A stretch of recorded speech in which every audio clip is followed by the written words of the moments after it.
রাজ্যের শিক্ষক কর্মচারীদের স্বার্থ সংক্রান্ত বিভিন্ন দাবি আদায় এবং মৌলবাদ নিপাত যাক, মানবতা মুক্তি পাক এই স্লোগানে মঙ্গলবার সন্ধ্যায় রাজধানীতে বিক্ষোভ মিছিল সংঘটিত হল ত্রিপুরা কর্মচারী সমন্বয় কমিটি এসবি রোড। এদিন এই বিক্ষোভ মিছিলটি রাজধানীর বিভিন্ন পথ পরিক্রমা করে। মিছিল থেকে মৌলবাদের বিরুদ্ধে বিভিন্ন স্লোগান উত্থাপিত হয়। এই কর্মসূচি প্রসঙ্গে ত্রিপুরা এমপ্লয়িজ কোঅর্ডিনেশন কমিটি তথা ত্রিপুরা কর্মচারী সমন্বয় কমিটির নেত্রী জানান, শিক্ষক এবং কর্মচারীদের পেশাগত দাবি দেওয়া নিয়ে এই বিক্ষোভ মিছিল সংঘটিত হওয়ার কথা ছিল, কিন্তু এই মিছিলে শিক্ষক কর্মচারীদের পেশাগত দাবি দেওয়ার সাথে মৌলবাদ নিপাত যাক, মানবিকতা মুক্তি পাক এই স্লোগান তোলা হয়েছে।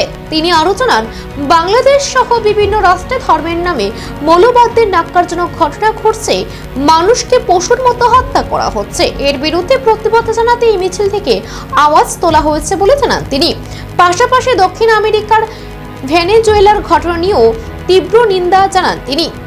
কর্মচারী সমন্বয় কমিটি এসবি রোড আজকে আমাদের পেশাগত জরুরি দাবি দেওয়ার ভিত্তিতে আমাদের এই কর্মসূচি ছিল, কেননা আমাদের আগের কর্মসূচি দুটো আমাদের প্রশাসন থেকে অনুমতি দেওয়া হয়নি। 6 জানুয়ারি আমরা আগরতলায় করছি, সারা রাজ্যেই অনুরূপ কর্মসূচি আমাদের সুবিধা মতো করবার কথা।